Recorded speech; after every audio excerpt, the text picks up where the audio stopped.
Hey everybody, I'm John at Collect Cards. Hope you're all doing well. It is Sunday, April 14th, and we are in, I guess you can call it Strongsville week. The show is this coming Friday and lasts through the weekend. It'll be the first one that I'm attending, and I'm really looking forward to it. I'm going to be riding over there from Michigan to the Cleveland area with Steve from Vintage on Vintage, and so we'll probably get over there probably right around the time the early opening starts at around 12 o'clock. That's sort of the target for us, and looking forward to seeing a lot of you there, and hopefully come away with a couple of pickups. So I'm not going to be bringing a big budget there. It's more just kind of soak it in, the experience. We'll be there for about a day and a half, so we'll be there. Should be there all day Friday, and then first half of Saturday, I think, and then we're going to probably head back at that point.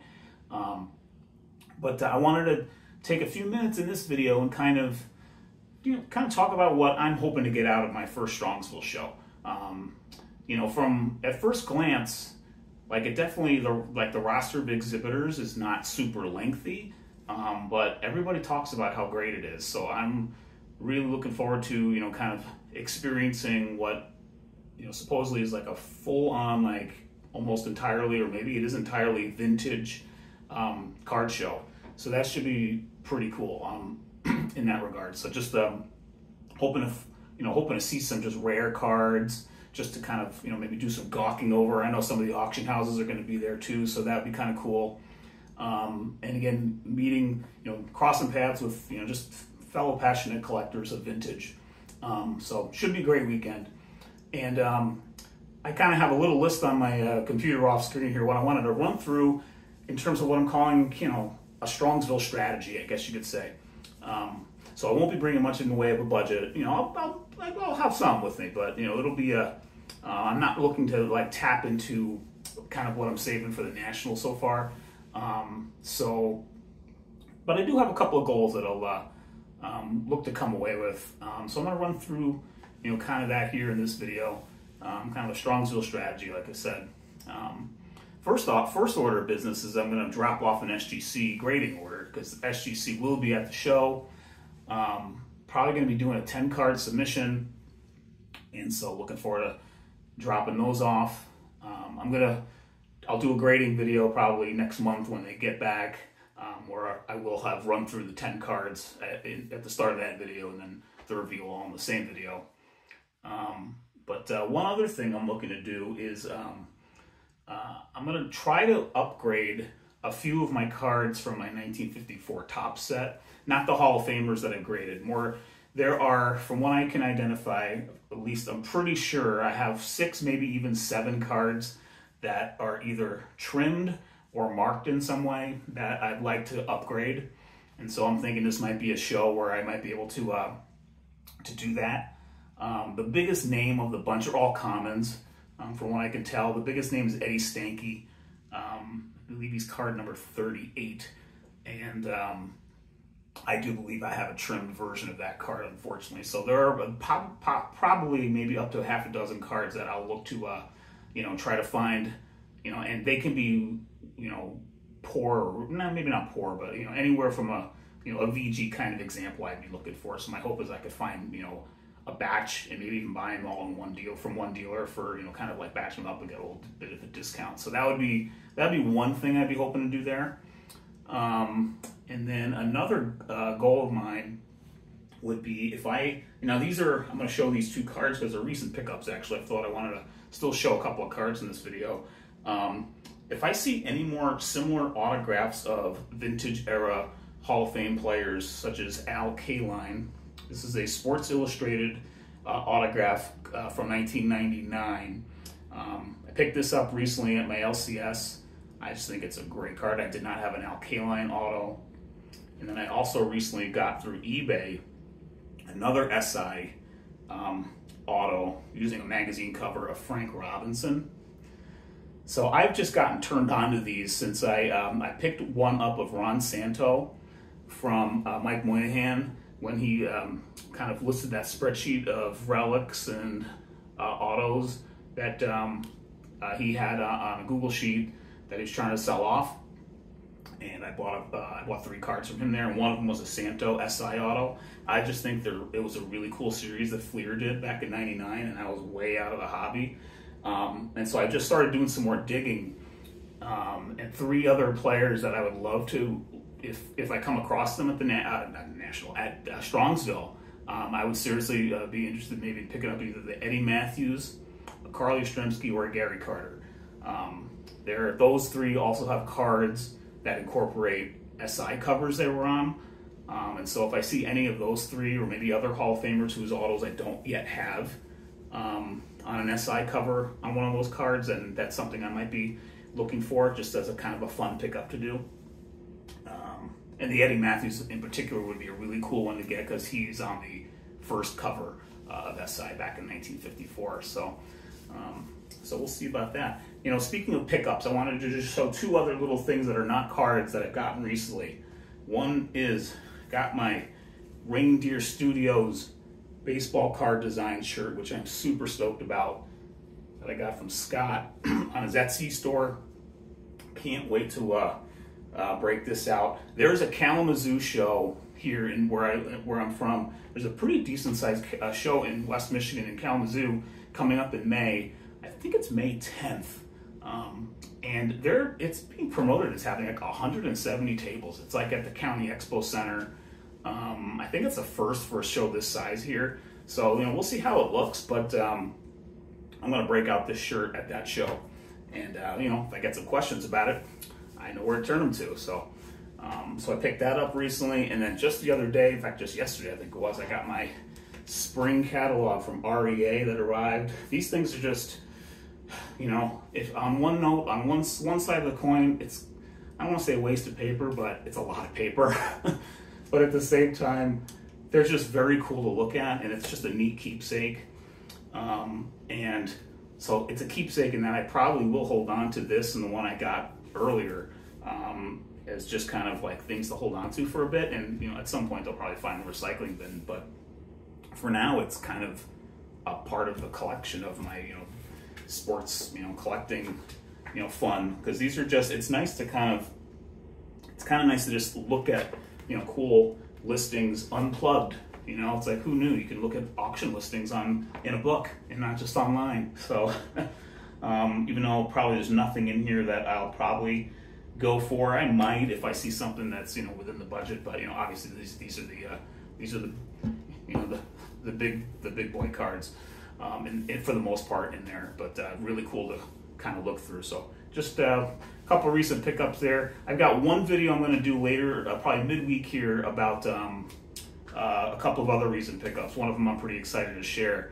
That'll probably happen on like Wednesday or so. I think I'll get that video out right before I head out to Strongsville. But let me run down a couple of cards that I would be targeting at the show in Strongsville this weekend. They are like recent additions to my pre-war want list. So, you know, I'm not going to go there looking for, you know, kind of 50s, 60s stuff. You know, if I strike out with what I'm about to kind of show examples of, that, and I don't, you know, nothing kind of works out, I might come away with a 50s, 60s card, you know, that I could find any day on eBay, or maybe my 78 Topps Eddie Murray if people are, you know, going in late vintage at the show. You know, if something, you know, works out there, maybe I pick that up there, because I still need that for my Hall of Fame one to finish that up. But I wanted to share a few mostly pre-war kind of cards that I recently added to my want list. That, you know, hopefully I'll come across a couple of these at the show, and, you know, if the condition is low enough, but the eye appeal is still good enough where it fits and works with the budget that I'm bringing, then, you know, maybe, you know, lightning will strike and I'll come away with one of these. So I'm going to pop them up on the screen up here, so hopefully I'll get that right as I go. I got like 6 cards I'm going to mention here. So first off, I'll go in chronological order. So I would like to get a card from all 4 members of the Philadelphia A's $100,000 infield. I already have an Eddie Collins from T205, and I have recently picked up a Frank Home Run Baker from 1913 National Game. And it made me think, like, you know what? I'd like to get the other two players from that infield. And I think it would be kind of neat to get them from all four from different sets, actually, since I already have two from different sets. Why don't I kind of stretch that out and go all four?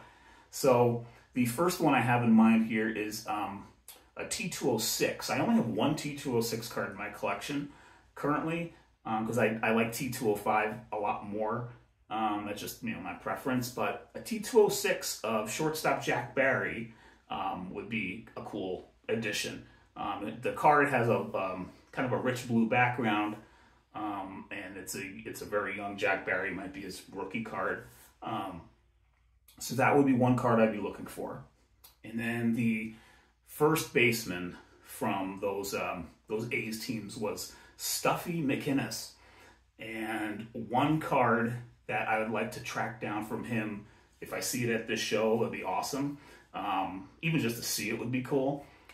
It says 1909, so same year as T206, but it's a candy card. 1909 American Caramel E90 of Stuffy McKinnis. I just think that's a really cool picture. Kind of him of, you know, kind of swinging with the bat there, or, you know, illustration, I should say. Pretty neat card. So that's, you know, if that's a card I could ever add to the collection, that would be cool. So those are two I'd look out for. And then possibly the one I'm looking for, in some ways I'm looking for this next one the most. And if I see it, that's the one I'm going to really think about the most, about whether or not to kind of, you know, if it's a little over what I'm bringing, if I kind of like, you know, ask myself some questions, if I, you know, try to make it work. And that is a 1922 American Caramel, another American Caramel from 1922, an E121 of Frankie Frish. So in a recent video, it might have been my last one actually, I showed a auction lot that I almost put a bid on. Actually, I did put a bid on it, I think, and didn't get it. It was a 2-card lot, and Frank Frish was one of the cards. It was a 1934 Gowdy when he was with the Cardinals, and it wasn't the main card of the 2-card lot that I was interested in. In fact, I may have actually sold it if I had won that lot. The other card in it was a Tony Lazzeri from 33 Gowdy. But I really actually, well, for starters, I love the card. I think it's a really cool, kind of cool shot of him, you know, getting a ground ball pose shot. I think it's neat. I like how it's horizontal, but yet the name and team are like, would be on vertical orientation. So it's kind of oddball in that way too. In that it's not directly underneath his photo in the right orientation. So in that way it's kind of, not strange, but just unique.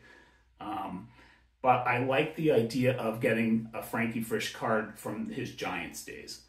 Back when he was with the New York Giants at the start of his career. I'm a native New Yorker. He was a native New Yorker. He's the Fordham Flash. And I think that was actually a really cool nickname.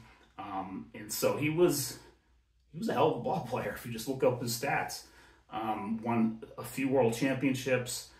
You know, later he was a core member of the Gas House Gang in St. Louis, but he won, I believe it was 1 World Series and maybe 2 or 3 pennant winners. It may have been 2 World Series. I can't exactly remember now. I should know this. But he was one of John McGraw's big guys in those early 20s teams before they kind of had, apparently they had a falling out, I believe, which led him being traded to the Cardinals. But I just think that would be an awesome card to get someday, and so it's on my want list on BCP. And I just hope to see it at the show in Strongsville, so we'll see. A few other cards here. Actually, there are, I've really kind of gotten into enjoying looking at listings of play balls. I don't have any play ball cards from either 39, 40, or 41. And I think I like 40s. I like the 40, the black and white, they're still black and white, but they added the name on the front in kind of like distinct, you know, kind of Art Deco-y lettering, and it's a really kind of cool set in that regard. And then the 41s at first, I wasn't quite sure what I thought of them. Even though they're in color, they're basically repurposing the same shots from 1940, which at first I wasn't too sure about what I think of that. But, you know, kind of looking at some more of the 41s, they are kind of cool. Again, in that Art Deco kind of way that just kind of speaks to me a little bit. And 3 cards that have kind of jumped out at me that I would love to maybe pick up someday would be a Charlie Gehringer from 41. It's got the bunting in the background, which just really adds to that card, and you know, really great ball player. And then another one is the Bobby Dorr, another Hall of Famer. And what I like about the Dorr is that it's kind of, I don't want to call it strange, but I look at that at a glance, and I almost see him swinging a golf club more than a baseball bat. And it's Masters Sunday, actually, when I'm recording this, so maybe it works to mention him in this video. It's just it almost looks like a background that could have been used out on a golf course. He's in a tee box teeing off. It's just I don't know, it's an interesting card, and it's, you know, in that way, it's kind of unique. It's kind of fun in that regard, and it's affordable, relatively speaking. So that's another one I'm looking for. And then lastly, I really love I don't know if you call it chartreuse. It's like a greenish yellow background. It's the 1941 play ball Tommy Henrik of the Yankees. Great card. He was a great example of one of those like solid Yankee non-Hall of Famers who won a boatload of World Series titles. He's in that club of like Hank Bauer, Red Rolfe, you know, just great players who, you know, maybe didn't have super long careers, but really were big contributors on championship teams. He was a right fielder and also a first baseman too. He kind of played both for a while, but just a sweet card in that way, in that regard as well. So those are some examples of cards that I'm going to be looking for at Strongsville. I'm sure I'll see a number of surprises that wouldn't be on my radar, and then will have me thinking, oh man, maybe I need to seriously think about that one. So I look forward to that challenge, actually, and I look forward to seeing a lot of you there. So should be a great weekend. And with that, have a great week, and I'll see you in Strongsville, hopefully. Take care.